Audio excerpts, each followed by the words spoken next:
Welcome everyone to Varjo headquarters in Finland.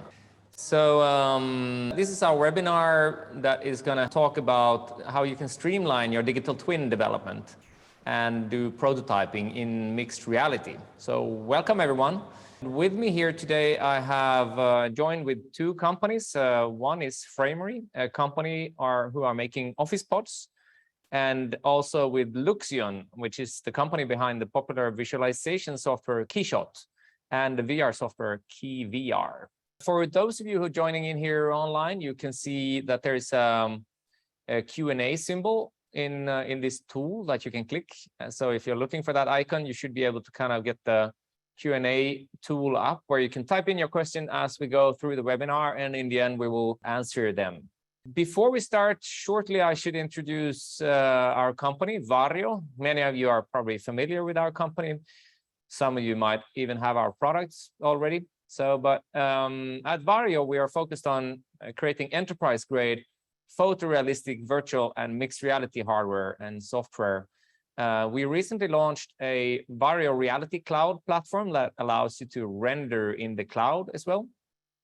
And we have offices here in Finland, Helsinki, and also in US, UK, and in Norway. We're currently selling into 40 markets. Our products have video pass-through, mixed reality, which blends real and virtual in a seamless manner. It's something that we will talk about and see later today how our customers are using that. And we also have a very high-resolution screen, which has a high resolution across the 115 degrees field of view and very advanced eye tracking at 200 Hertz. And our product also has built-in hand tracking using Ultraleap's Gemini version 5 hand tracking. So my name is Marcus. I am the host for today's webinar. I am the head of software partnerships here at Varjo. And with me here in our office, I have Mika Helfors from Framery, who's the chief engineer at Framery. Welcome, Mika. Thank you, Marcus. Glad to be here. Glad to have you here. And online streaming from Aarhus in Denmark, we have Jan Simon, who is the KeyVR lead and product owner at Luxion. Welcome, Jan. Hello, everybody, and thanks for having me. Great to have you here. Before we get into the details of this, I want to introduce you the premiere of this video of this case study video. That is what we've done. It's a 2-minute video that kind of wraps up the collaboration we've done together with Framery here. So I thought we'd bring out the popcorns and have a look at this one first. So here we go. Framery is a very fast-paced, ambitious company with market-leading product portfolio. We are the pioneer of office pods, and now you can see these products all around the world. We started to cooperate with Varjo because we wanted to make our R&D process smoother and faster. We usually make several rounds of prototypes, and we wanted to make that process a lot faster and even skip some of the prototype rounds when designing new products.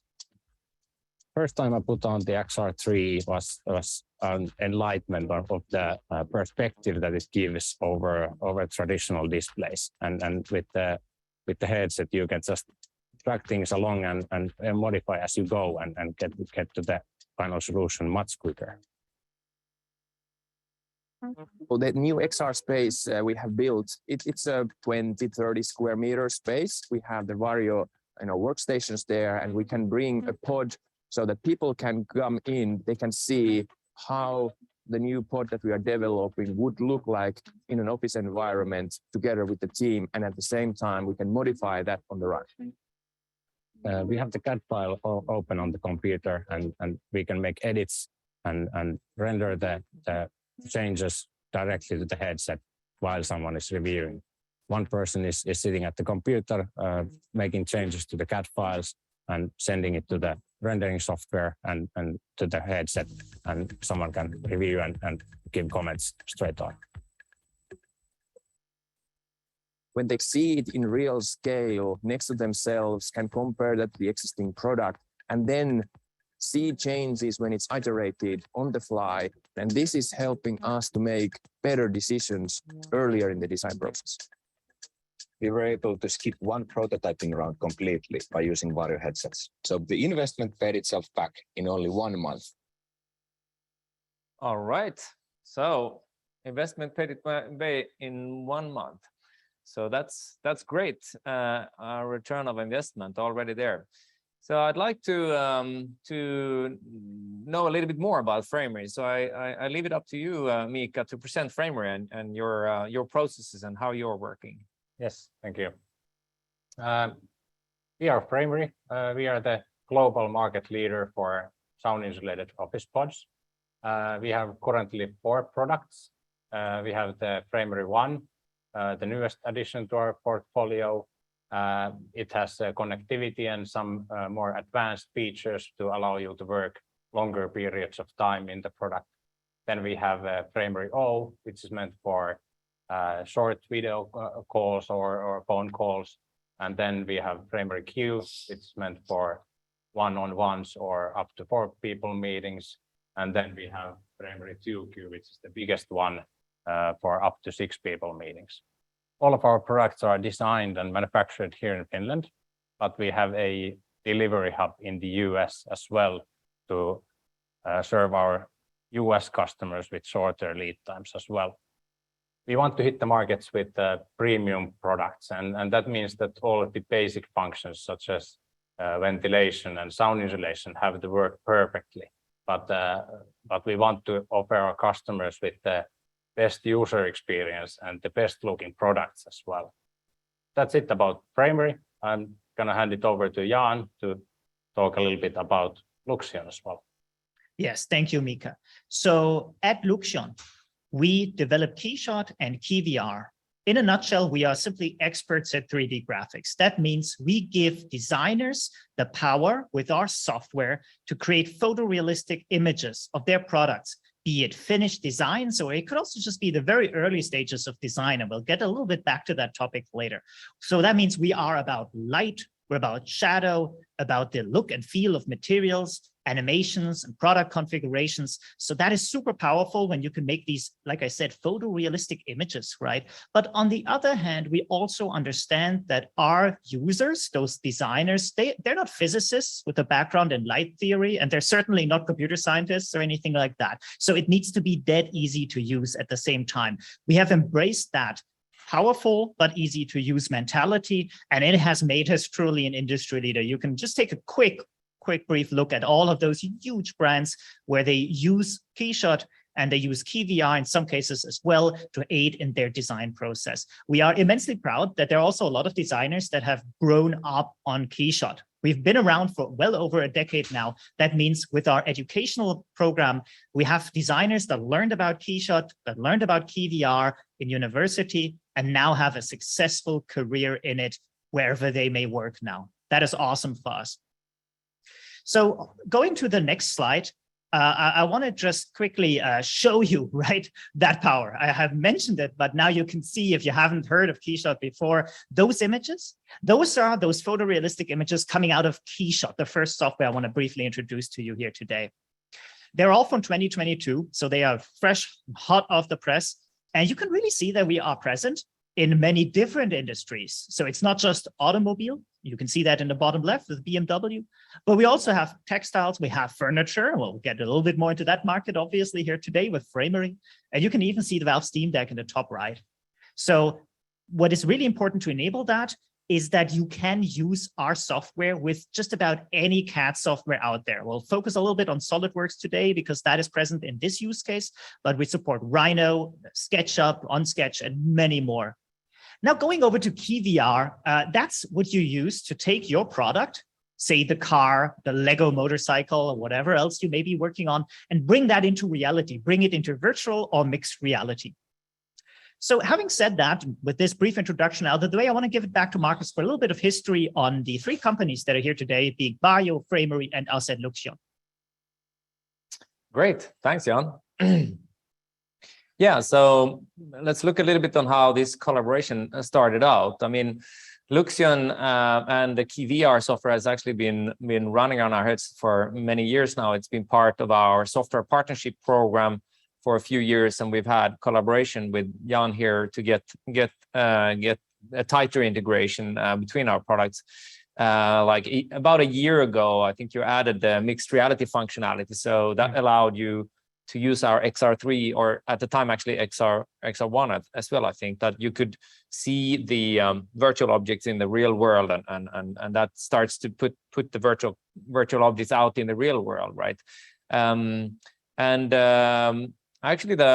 on Framery side, we've actually been a customer of your product for a long time. We actually have one of your pods right around the corner here, and I actually love sitting and working in them. It's so silent, and you really get into the focus on them. So we've been loving your product for a long time. But actually, the collaboration between the three of us started out when you at Framery reached out to us and said that you wanted to innovate on your start looking into what VR and XR could help you in your innovation process.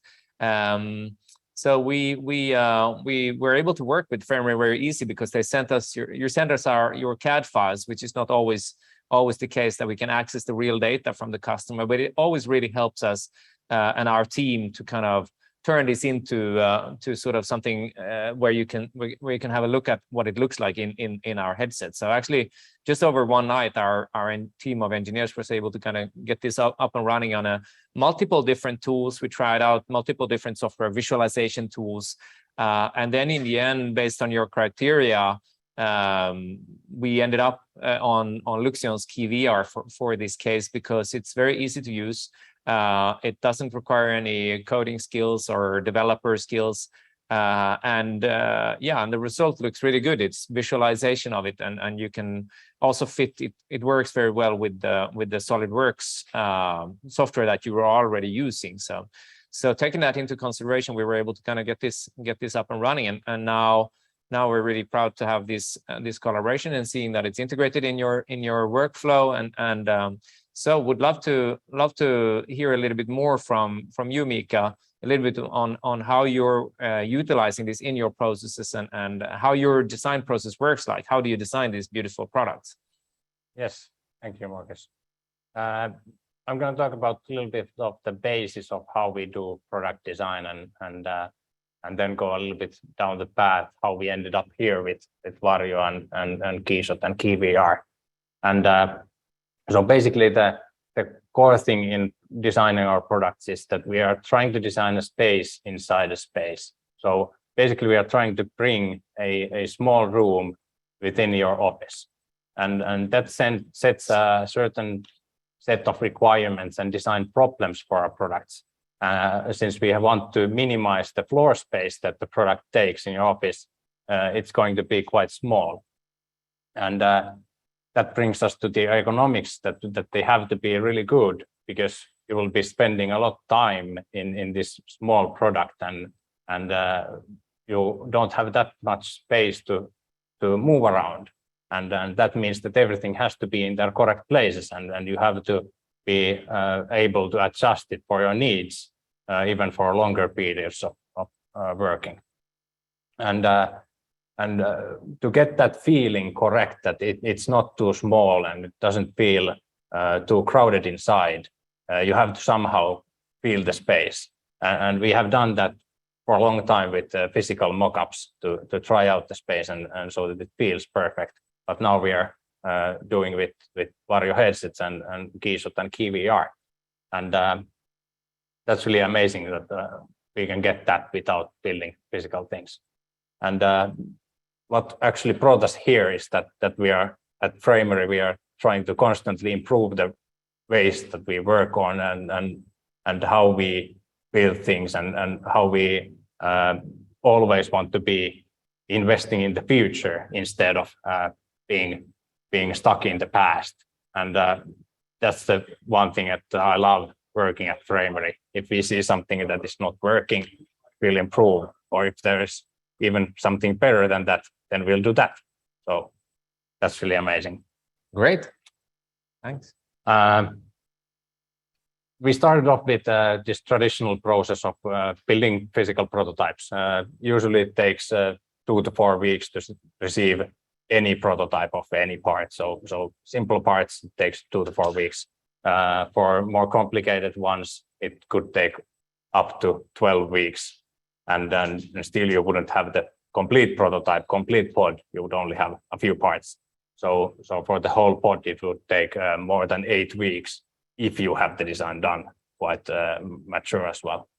And the problem in this is that you usually figure out something during the lead time, or when you receive the parts, that you immediately see that something is not working, and then the time is wasted. All the cost and the lead times are just wasted because there's a design bug. Right. Something happened during the time when you got the. Yeah. Did you have any examples on that happening, or? Yeah. Here we have once made a prototype, and we tried to figure out the silhouette of the product we were designing, and we figured that everything is there in the places, and did that within the CAD software, and including the handle placement, and everything should be in their place. And then we did this mock-up and ordered the parts, and when we got it up and running, and when you walk to the pod and intuitively your hand goes where the handle should be, right, and the physical handle is actually not there. It just wasn't there. It wasn't there. It wasn't there, and it was either too low or too high. Right. But these things that everything looks all right on the computer screen, but once you get it physically and you walk over there and realize that it's not going to work. Yeah, and then you have to wait another 8 weeks. Then you have to modify and use a lot of time for doing. Yeah, with this you can cut down the times for sure. With this, seeing it in relation to your body right away. Yeah. And from here on, we tried to improve by investing in 3D printing. We thought that the lead times are the biggest problem, and we invested in bigger 3D printers to big parts, and then smaller 3D printers to print the smaller ones. It's a pretty big product you have. And we have a big printer as well, 1 meter by half a meter print bed. But the problem was that finishing off the parts takes a lot of time, and we still couldn't get to the 100% outlook on the parts, and we couldn't get the whole product up and running. You couldn't just 3D print the whole thing, and that brought us to you. And then thinking that could we actually do this without building any prototypes? Right. And the workflow we introduced was this design reviews. We would polish up the models and make it ready for a review. Take product management and maybe some other people, chief engineers, to look at the models that we currently have, and then decide whether we want to go forward or not. So basically this go or no go process. Right. And I think this is a quite usual way of working with your headsets. Yeah, for a long time we've been quite involved in these processes with many of our clients, especially in the car industry, which has a very well established process of design reviews, where you have different milestones where you review the designs. And we've seen actually, like 2 years ago, we had published a case study with Kia that was using Autodesk's tool VRED for visualizations, and they were actually able to cut down the review times with 99%. So because the whole printing of the clay model that they're traditionally using takes a lot of time, and then so in that sense they also save both time and money with this. But of course, what's really interesting here, I think, is that with KeyVR also, that you're allowed to, you're a smaller company in that sense compared to the giants out there, such as Kia or GM or Volvo or so. So in this case, you're able to, without having a dedicated visualization staff, able to kind of work with the CAD engineer CAD data directly and visualize it in KeyVR, which is, I think, was very interesting with this case. So some other companies are also using this in the video that we saw. You're also overlaying some parts and over the real physical prototype. So that's also another interesting aspect that we're seeing also in the car industry. It's quite common that they have one new model, and then they want to make a small facelift to it or a small tweaks of it, and then they're actually using our video pass-through technology in our headset that allows you to see the real world and the real car, and then do tweaks on it with virtual elements. So that's also another way that you can do in design reviews to take parts and review that. Yeah, I just wanted to interject because it's such a good point, right? We keep hearing like efficiency, the avoiding costs, avoiding downtimes, and having an efficient workflow is how important what it enables us VR and XR to achieve, right? So I want to take the opportunity to pull back the veil a little bit for the roadmap for KeyVR. So we understand that we have just seen that use case. You have a CAD engineer on a flat screen, and then you have that person, be it a reviewer or be it another working designer, actually in VR or XR testing the product. Well, that's awesome, and that's really what you're supposed to, or how you're supposed to use KeyVR, right? But we want to go one step further. So at the end of July, we're targeting that for a new update where we have a brand new sketch tool, because obviously when you talk about efficiency, what's more efficient than that two-person setup? It will be like a one-person setup, basically. So you're in VR, and you can stay in VR, you can stay immersed in the product, in your thoughts regarding the product.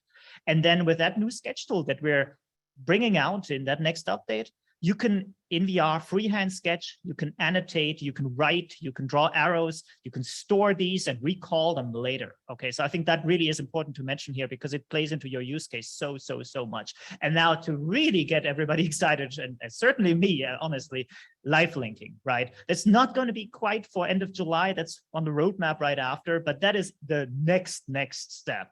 So that means Keyshot and KeyVR can live link, meaning you do something in VR, and as you're moving around your objects, they'll be reflected on the flat screen side in Keyshot. If you want to change something like a deep material change, you can do that in Keyshot, and without having to do anything else, it'll just immediately in real time with the snap of your fingers, it'll just be in VR. So you can have literally like a live dialogue with that person running Keyshot, just messing around with it until it just looks right without ever taking off the headset or anything else yourself. So I think that's really important. And I'm looking forward to hearing from you, Framery, and how you can further improve that efficient workflow you have with our software and with Varjo headsets using those new upcoming technologies we're working on. Yeah, that sounds amazing. And to be fair, it's not bad right now. It is like it's really quick even now, even when you have to press one button and it takes 30 seconds to load up the new model. But yeah, that's amazing that you're developing this to not even having to do that. No, of course. And I mean, 30 seconds compared to a month of waiting time for parts to arrive and assembly time and painting them and whatever. I mean, I can't even express that in numbers, what a factor that is and what time you're saving, right? But we really, I mean, this sounds a bit cliche, but even 30 seconds, we see that as a challenge, right? We want to get even faster. We know, and this is not just for fun. This is honestly also seriously because your design process, even say 60 seconds, even 30 seconds, has an effect. It's infinitely better than waiting a month for something and for seeing the effect of your changes when you're discussing and you're iterating, right? But turning 60 seconds or 30 seconds to 6 or 3 seconds will be a whole nother world of what you can do. And it really makes a difference in the flow and, needless to say, the happiness of your employees. It's way more fun to do things fast than to do them slow and wait around, right? Great. Yeah, that's true. So we basically, what we do now is that we figured that instead of doing this design reviews and polishing up the models to 100%, which takes up quite a bit of time, that we figured that maybe we could just do 80% of the design and then finish it up sort of during the reviews and have a R&D engineer working on the CAD when 1 or 2 people are reviewing.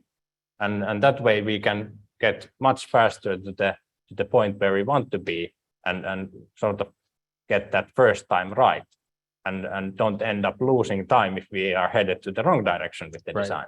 Yeah. And as Jan said, it's a quite nice thing to do that. Yeah, I think that's definitely the holy grail for designing in starting to design more and be iteratively faster iterations and also building consensus around the design decisions. So yeah, really exciting to see the work that you're doing with these tools. So with that, should we have a talk a little bit from Jan about the different use cases that you have?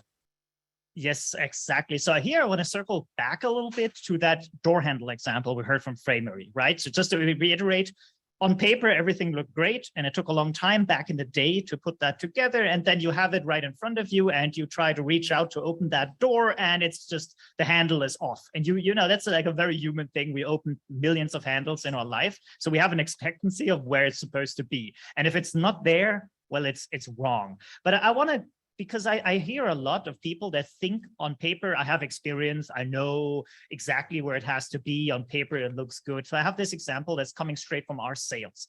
And it shows really how difficult it is and how frequent that error is and how much it pays off to avoid it. So this is KTM motorcycles, right? They make, like, I think they specialize in motocross equipment. So they were working with Keyshot at the time, and later on got KeyVR, and I'll get back to that. But they were working on Keyshot, and they made these beautiful renders, and I have these rendered images here in a turntable animation from the 2018 motorbike. But they were using it for design reviews, and they were using it especially for product design as well as for advertisements. At least they were trying to do that. The problem being it looked off. So in the renders, in those images that you're seeing, it looked off, and the engineers looked at, the product experts looked at it, management certainly looked at it. They could not tell themselves what was off. They know their products inside out. They couldn't tell. Well, it turned out they got KeyVR. They brought that model, right, that digital twin into reality with KeyVR, and immediately they could see what was wrong. Well, it was the junior version of that motorcycle. So they make normal size and junior sizes, and due to an error in their naming scheme, I suppose, they had mixed them up. Because those junior sizes, they're not tiny, they're almost as big, 90%, maybe 85% the size of a full size. It is impossible, even for experts in a 2D image without reference, to tell the difference. But in VR, well, immediately they saw what was wrong, right? So that is truly another one of those examples and shows that sense of scale, right? With VR on the one hand, but also increasingly with what we're focusing on today being XR, what is so unbelievably important is that you get that feel, that real feel for the depth. You have your own body as a reference in XR, which is awesome. You have the real room that you know that you're in real life around you, and you have that virtual product right there. So on the next slide, I want to talk a little bit about the partnership between Keyshot and KeyVR, just to explain that and the benefits. We already mentioned it takes like a couple of seconds. You click on that button, right? But I want to just reiterate that is a seamless and especially automatic process. Again, getting back to the idea, it needs to be efficient. If it's a lot of manual work to bring your scenes to mixed reality, then it doesn't make sense. Right? The whole point was to simplify, make fast, make it efficient, make it fun, make designers think experimentally, make them make bold decisions, because if they're wrong, it doesn't matter. It didn't cost a single thing, right? So of course it has to be simple for that. And that's what we're all about, like I said in the beginning. Okay, so it's a seamless process. It's what we call one click. Okay, just literally one click. You don't have to mess with anything. You don't have to program anything. You also don't need to recreate your materials, because Keyshot and KeyVR, we developed that at my workplace right next to each other. Some of our developers have worked on both Keyshot and KeyVR at the same time. So we natively understand anything that Keyshot understands, that being that big industry leading software. And if it looks good in Keyshot, it'll come right into KeyVR. That's super, super powerful. So going to the next slide, I want to talk a little bit about the pipeline, where we have Solidworks in this case. And as I mentioned, it being flexible, right? Us being flexible, us focusing on, and we don't want to force Framery to switch to a different kind of CAD software, because we understand that that is simply not possible. We don't want them to have to change the way they work with Solidworks either. We want to be flexible. So going from Solidworks to Keyshot, as you can see here in this little video in the slide, is super seamless. We have a live link. It's automatic. You don't have to worry about anything. It just works. And then you click that KeyVR button, you put on the headset, and it spins up as you put on the headset, and there you are.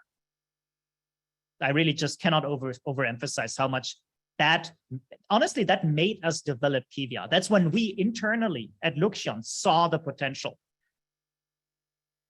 Yeah, that's amazing how fast it is from our CAD software that we use for building models for everything, and the same thing can be used for just pushing one button and updating the Keyshot, and then everything looks all right in there. Then you can put it to KeyVR with again one push of a button, and then it's done, and it takes in total less than a minute to do these things from Solidworks to the headset. Exactly. And that's amazing. Thanks. That's great. Thank you, John, for that. So I think with that, I think that wraps up the main discussion. We should leave it over to some Q&A soon. But my key takeaways from this, and please feel free to chip in here, is definitely that these tools that we're having with KeyVR plus Varjo XR-3 really gives engineers and designers a way to see their work coming alive in a way, and feel excited about the thing that they're working on. Yeah, that's true. And we, as engineers, we want to focus on the problems we are solving, and it could be for years even that we don't take a step back and look at what an amazing product we are designing. Yeah. And now we can actually do that on weekly basis or even daily basis if we want to, and just walk into the XR space and put the headset on and see the design on whatever stage it is at that moment. Yeah, and find out their errors much earlier and seeing it more faster iteration cycles. Yeah. And that's a transformation of the whole process, right? It cannot be overemphasized just how important that is. It's not just faster. It doesn't just save you money on the surface in terms of like finding errors early is super important, right? You avoid going down long one-way streets that in the end didn't pay off, right? But what is transformative about it is that you simply end up working differently. If you've ever been in a situation where you've made changes to a system, trying to fix, say you're repairing your car, right? You make some changes, but you have to put it all back together. It takes a whole day of reassembling everything, and then you turn that key and you see, is it working or is it not working? That's a slow and painful process. If it happens to be something you're doing, which changes what we call what you see is what you get immediately, you're going to work differently, right? And as I mentioned before, it enables a completely different approach to design, a less boring, bogged down approach. And honestly, sometimes if you're going for that, a less safe approach, because again, a mistake, some of the most beautiful designs come out of mistakes, honestly. Well, you don't want to pay for every mistake that actually ends up being a real mistake, right? You don't want that as a designer. So we can empower the designers with this cheap and super fast process, this quick turnaround essentially. And I think that's transformative. That will change designs across many industries in the future. Yeah, Exactly. Yeah. and also the feeling of space, I think, is one thing that on a 2D screen, it's very hard to get a sensation of the size and the space of things. And like you were alluding to with the door handle, that it's hard to see. So that this technology together makes it possible to feel space and get the sense for it. Yeah, that is crucial for our products because you are going to be inside of them. So you have to be comfortable inside. And we have to sort of feel that either with like physical mockups that we have done many during the past few years, but now we can do it immediately and in every stage of the process. And that's really amazing. Yeah.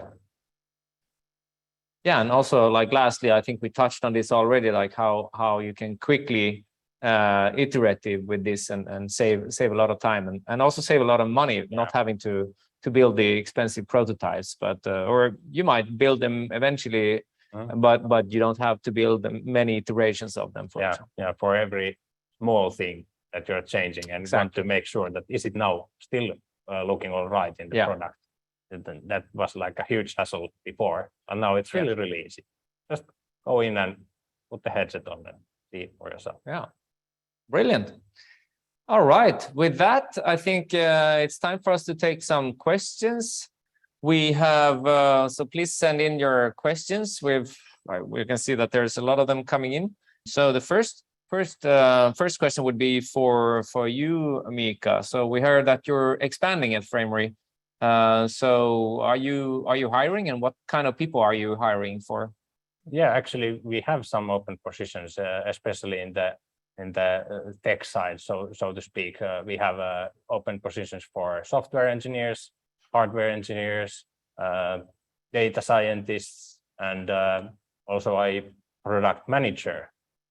And yeah, I think there's more, but you can find all of them in our website online. All right, great. Sounds like a great innovative company making use of the latest tools. So exciting. Next question is from Hannu. When you are doing adjustments, changing objects from left to right side, for example, is it saved somewhere, or is it just a floating object? Once we are using it in KeyVR, it's not saved anywhere. So basically, you just move it around in its sort of contained unit inside the KeyVR. But then you can use the measure tool to make sure that what is the placement exactly where you want it. Right. And yes. I think Jan can fill in if there's any.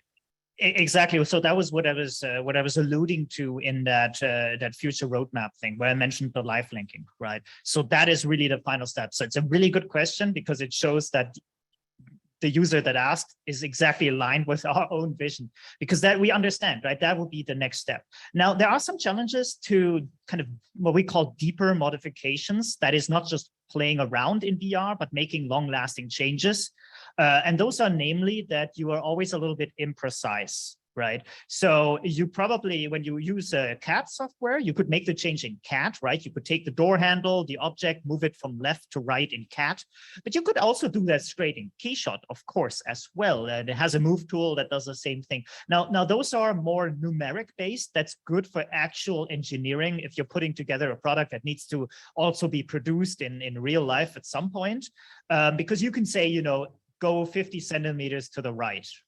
Now, we have already added that support in terms of the precise move tool to KeyVR, which is where you can snap and you can select what kind of units, if you're imperial, if you're metric, you can set that up and then you can snap. So you could move in safe increments of, say, 1 centimeter. So you can make sure it's right 50 centimeters to the right. But saving that information, that is on the roadmap, which is that live link between KeyShot and KeyVR. So you can imagine the CAD software, KeyShot and KeyVR, essentially all talking to each other and keeping each other up to date with whatever the latest changes are. And then you can honestly use any tool you want, including staying in virtual reality, turn on snapping so that you make exact changes and don't have things floating around in space. And that is what we think is the most immersive and honestly the most future aspect of working with things. Nice, thanks.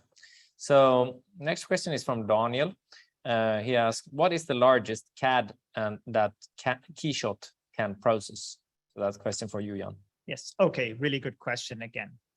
So KeyShot can process huge CAD models, and that is necessary because we're an industry leader and because we know CAD files come in and they can be very big.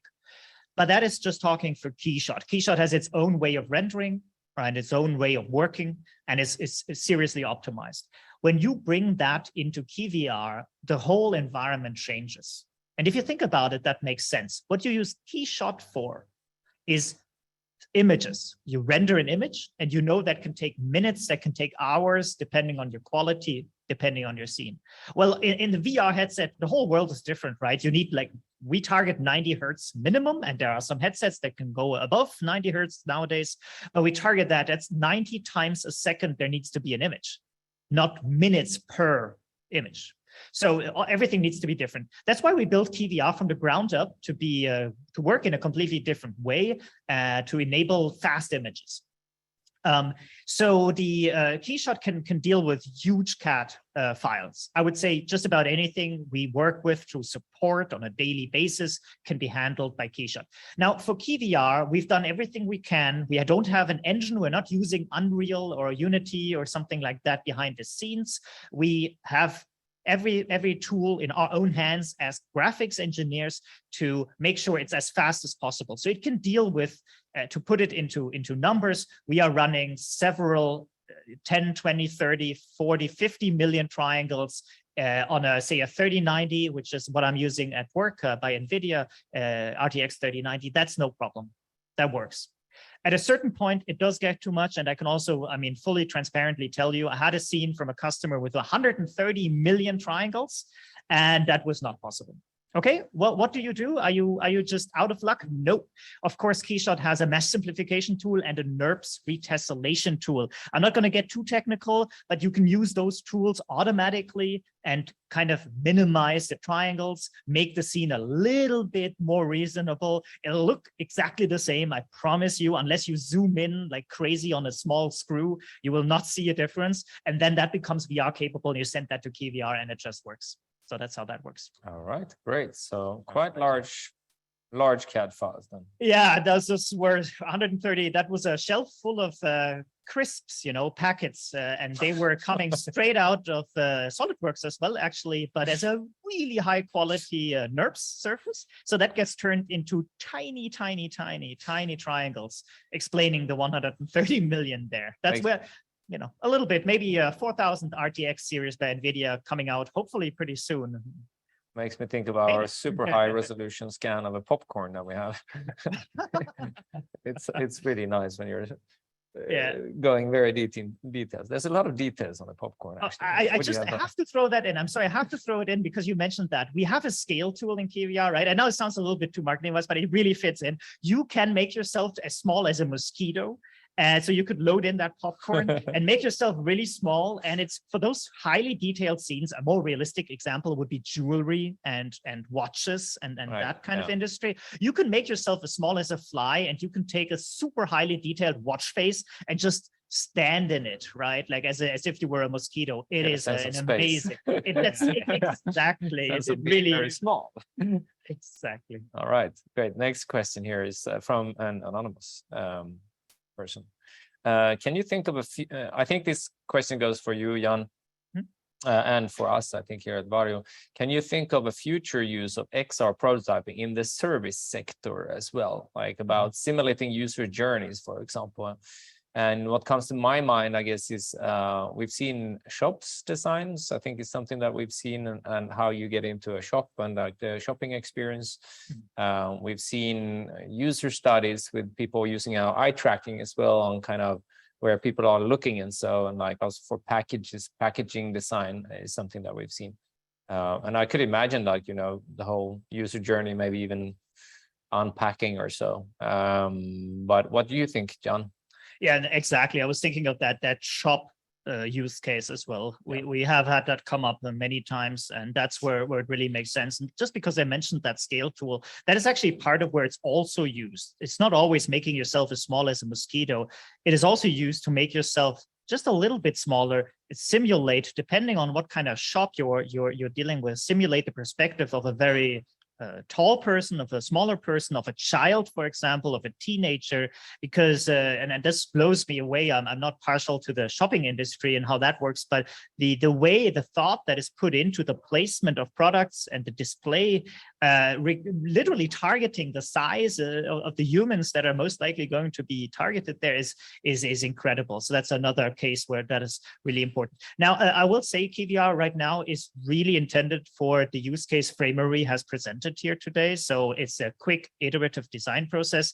What we don't yet do is deeper, for example, gaze analysis. So Varjo headsets have this amazing feature that they track your pupils. They can tell where you're looking, right? Not just with your head, but with your actual eyes. Obviously, that's pretty important to know what zones in a shop, to just stay with that example, what zones are attracting views, attracting the gaze or not. So in the future, that is absolutely something that I can see us develop into. Why not have it spit out data right?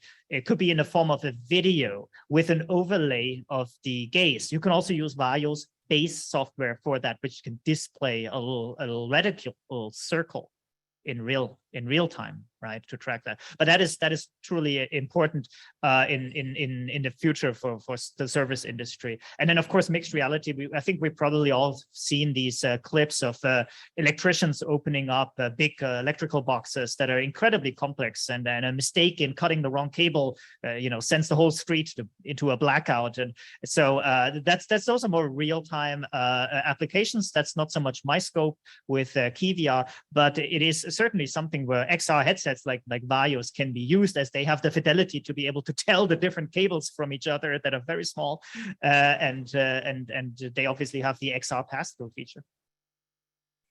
Yeah. The next question comes from Stanislav, who asks, in my company, we are using VR for interior design. There are some very high resolution headsets, but what distinguishes Varjo for interior design?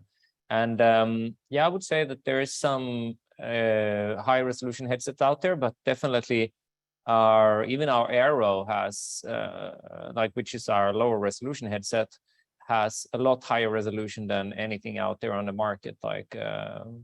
So we're 35 pixels per degree, I think, with the Aero, and the nearest closest, I think, is around 20. So you have a much finer details of textures such as fabrics, and so when you're looking at that, so that's one thing. And then the other is, of course, if you're moving into XR, that you could see, for example, interior in the real space. You could probably lay out. You could have a room that is the real room that you're in, and then try to set out different things in this room. And we've even had a furniture company here in our headquarters, in our green screen room, which is we use that for we have a function for green screening, which is like chroma keying, so the whole room is green, and there we have a chair. So when you're seeing and the chair is not green, so the chair appears as a real object in a virtual world. So you can have a virtual room with real objects in it, and you can sit on them and touch them and move them around. So that's another way of playing around with it, maybe. So that's just a few things that came to my mind. And then a question here from Brad. So would multiple users be able to view the model in extended reality through KeyVR if we have multiple XR3 headsets? Yes, awesome question, right? I mean, it's just perfect. I swear I'm not writing these on my laptop or anything. That's a perfect question because it's a major selling point here for KeyVR. So about 1.5 years ago, going hand in hand, of course, with the pandemic, we have rolled out KeyVR Connect. And that is exactly that. That is a multi-user VR experience. And it works in VR and it works in XR as well. It'll work through your company network. And that is for security reasons. That is quite important. So you will connect to your company network. And then no matter where you are through that, you will be able to view the same scene. You'll see each other. You have your names. You have your own assigned colors. You can obviously also change those so that you can distinguish between each other. And just to close that out, I mean, we have the new sketch tool coming, and I mean that immediately made sense to use in combination with this Connect, right? So if you have multiple designers and they're working remotely, or they're in different rooms in a building, or whatever your situation may be, they'll be able to talk and annotate that scene. They'll sketch their ideas, and you're coming in with your red color and I have my green color or whatever you like, and we'll just work together. So you can really work in VR remotely together. Yeah, we are actually using it quite frequently in this like connect mode, so that we can join with 2 headsets to the same model. And then you can easily point out with the controllers that look at this detail over here or this one, or yes. Or then you can, when you move things, they move to the other, like for the other person's view as well. So yeah, you can change the model sets, change the interiors or whatever the configurations, and both can see the same thing. And that's really nice, that we really like, because it's a sort of a, if you're just sitting here and someone is wearing the headset, you don't quite have the same sensation. So it's beneficial to have both of the reviewers having headsets. exactly. It was really motivated by that factor that especially, and this is one of the major advantages of XR, but for those that are using VR and have experience in VR, there's the tunnel vision effect, right? You have a user, and in my job, I had this billions of times. I have someone put on the headset, and then I sit on a flat screen next to them, and I try to talk them through the experience. Hey, try this tool, try moving this thing. Hey, this product looks really cool, but they actually are in their own virtual reality. That's the whole point. They're immersed by it. And what happens is they kind of shut out the real world, and you'll notice that it feels a little bit rude, but they're not listening anymore. And it's not that they're rude. It's just, it actually shows that VR and XR is working, right? Well, what's the benefit of XR? Well, it has passed through, you see each other, so you can stand next to the object and they will not be shutting you out. They'll see both you and the product. But for KeyVR Connect, especially, as I said, in times of remote work, that was another one of those benefits, because if you cannot do that, well, you can still be together virtually, connect to each other, and then you can see each other. And I can give you a little insider tip. I mean, if you turn on physics and you have some cubes or anything you want, you can actually, that works with Connect as well, right? So you can take those and you can actually throw them to each other and the other person catches it. So really made sure that it works with real time. And I'm pointing that out because it's important to notice it's not just both of you. If two people are connected to each other, they're not just loading into the same scene and that's it. That would be pretty basic, right? No, it's just like Mika was saying, the scene is always up to date. So you can go, if you change the environment to be a different lighting environment, if you change the colors of some materials, if you move things, it's of course synchronized. That's the whole point. And it's synchronized fast, right? So that you can intuitively work with that scene as if you were just natively standing right next to each other in real life. And just as a last point, it's not just two people, of course, so you'll be limited by how many headsets and workstations you have as a customer. There's no other limit on it, so you can have multiple people together. Yeah, and we had a few follow-up questions on that, but they're part of the same. I think you covered most of it, but about that it can allow multiple users and multiple devices in the same space. So I guess this could be both done in the same space with multiple headsets, even though you need one PC per headset. So that's one other follow-up question. So each headset would need a PC for powering it. But you can also have them being on different places. So you can also remotely dial in to this and do it over network connection. So all these configurations are possible. I guess if you're in the same space, you would probably need to synchronize your coordinate spaces. And I know that you're doing that by room setup. So yeah, we are basically using it in the same space, but due to the room limitations, you have to be able to teleport around. Yeah, inside that, or look it a bit more far, or close up, or so on. So basically, the coordinates are not synced. Like you are in the same space, but your virtual selves are not in the same positions as your head, because you're teleporting. Because you can teleport, and you don't teleport in physical reality. Got it. Yeah, we've seen cases where our customers has been doing it so that they don't teleport, and instead they lock it with markers, for example, or so, which is also a function that you could use, which is not integrated today, but that you could have an object locked to a marker, and then both of the people looking at it would look at the object at the same place, because then you can start pointing with your normal hands and so. But yeah, that's some more advanced things about the multi-user cases. So there was one question from Valero to me, I guess, from Varjo.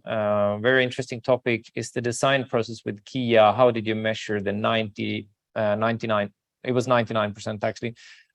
So that was measured from, Kia gave us that number, and it was based on the fact that they normally work with a very large clay model that is milled out with the, I think, a milling machine. And you can see that on if you go into the Kia case study on our webpage on Varjo, you can see those testimonials there and see also the space which they are doing it in Frankfurt. It's a beautiful design space where they use this clay model mills. So that cut down the time for that to 99, like 1%. Then it's a question from Brad here. I think we've touched on this before, but what is the largest model size polygon that you have viewed in KeyVR without dropping below 90 frames per second, assuming the best currently available computer and GPU? Yeah, that's unfortunately so difficult to answer, because what really is the best available, right? So I said a 3090. And like I said, I mean, that can take 30, 40 million triangles for sure. But there are also Quadro cards out there. The A6000 comes to mind. I think we have one in the company, and unfortunately, I don't have it yet. So trust me, I would love to try that out. But the other thing that makes it difficult to answer precisely is that it also depends on other factors. It's not just the triangles. If you have diffuse colors, if you work with plastics, if you work with matte colors, if you work with untextured materials, then you will be able to get away with way more triangles. But if you use a lot of labels, depending on if you're a Keyshot user, you'll know what that means. If not, it's basically stickers. If you have a lot of detail in texture format, that will be more expensive to compute. Okay, but like I said, we have the tools available to scale these down. And I will say that you can always use a trial and play around with it. We have free trials. So I always recommend, before I promise something, just try it, right? You have the scenes, you have the triangles, you know how much it is. Give it a shot and see how it behaves on your exact configuration. All right. I noticed that we have a lot of questions. We have 17 questions left. So let's try to take some of them here. So is there any licensing options for Keyshot and KeyVR for hobbyists? I want to learn about it for non-commercial and educational use. Yes, so there are, first of all, there's the trial licenses, and for educational purposes, we have a reduced price educational program. Otherwise, I would recommend getting in touch with us at sales@luxion.com. Or you can just go to keyshot.com and get in touch and find out more about the pricing model. We are certainly, as we heard today, not just working with the big guns, but also love the hobbyists and such. Another question here for Framery. How do you find designing with limited tactile responses? Any ideas on how this can be improved going forward? Like tactile, like a feedback, haptic feedback, or like the sensation of touch? Yeah, we have worked around that a little bit using sort of mixed reality, so that we bring sofas or chairs to our XR space, and then you can sit inside the pod, and then we can have something physical just to stop you from moving through the walls. Brilliant. Yeah, I think that's quite easy to do, and we like regularly just bring, like, we have sofas around so that you can so you can actually sit down. Yeah, so you can sit down, and it's like sort of feels like a pulls your senses. So we have had these cases where we had a sofa without a backrest, but in this VR there was a backrest. Yeah. So when like people are sitting down and trying to lean on and like almost falling over because there was no backrest. That's great. But yeah, we have used this kind of things that bring a little bit something that brings me to my own question. When can we see Framery delivering a digital version of your pod so that I can sit in my mixed reality headsets and work and feel the sound isolation through my headphones with sound isolation? Once we figure out how to make the sound insulation to work the other way as well, so when you speak, I won't hear. Yeah, exactly. Probably people would hate me for singing out loud, thinking that I'm in a sound isolation booth. All right, we will have one last question here. Any plans to utilize ray tracing? I believe ray tracing can drastically increase the ability to render huge files. Oh, that's such another awesome thing. I mean, we are all about ray tracing because that's a technology, for those that don't know, that Keyshot uses to create it takes time to render the frames, but they look so good that they're photorealistic, right? How unbelievably exciting would it be to get that into VR? Now, with the RTX generation of NVIDIA graphics cards, the pipe dream, honestly, has become not completely real, but much closer to reality.